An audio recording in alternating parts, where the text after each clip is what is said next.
ልዑል ከሞተ ዛሬ ለመጀመሪያ ጊዜ አየሁት።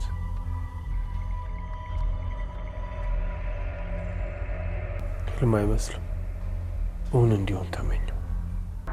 ልጄን ናፍቆኝ ነበር። ደረቴ ውስጥ አስገብቼ ጭምቅ አድርጌ ማቀፍ እፈልጋለሁ። ስጋ ብቻ ነው እዚህ ያለው። አንተ ህመሜን እያወቅህ እንኳን ልትረዳኝ አልፈለግም። ለማስተካከል ምንም አይነት ፍላጎት የለም።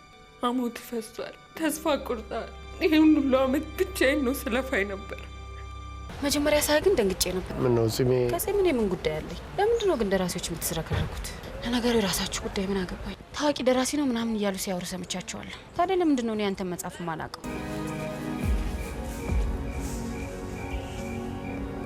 እኔ ሰውዬ ምንም አላማረኝም። የሆነ ነገር ያለው ነው ይመስል። ጭንቀት ጸጉር ይበጣጥሳል። ትጨነቂያለሽ ይመስለኛል።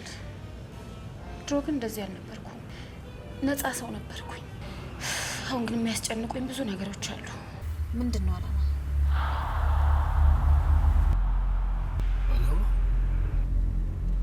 አዎ አላማ። ፊልም ስትሰሪ ልይሽ፣ ራት ልጋብዝሽ፣ በአጋጣሚ ያገኘኝ አስመስለ መገናኘት። ተከትዬሽ አይደለም፣ በአጋጣሚ ነው። ተከትለኝ ነው አንተ እንዴ? ልጅቷ ያለችው ከተገጨው ልጅ አባት ጋር አይደል እንዴ? እንዴ ቤት ተገናኙ። ሰውየው ምስጢራችንን ሳያውቅብን አይቀርም ማለት ነው በዚህ አይነት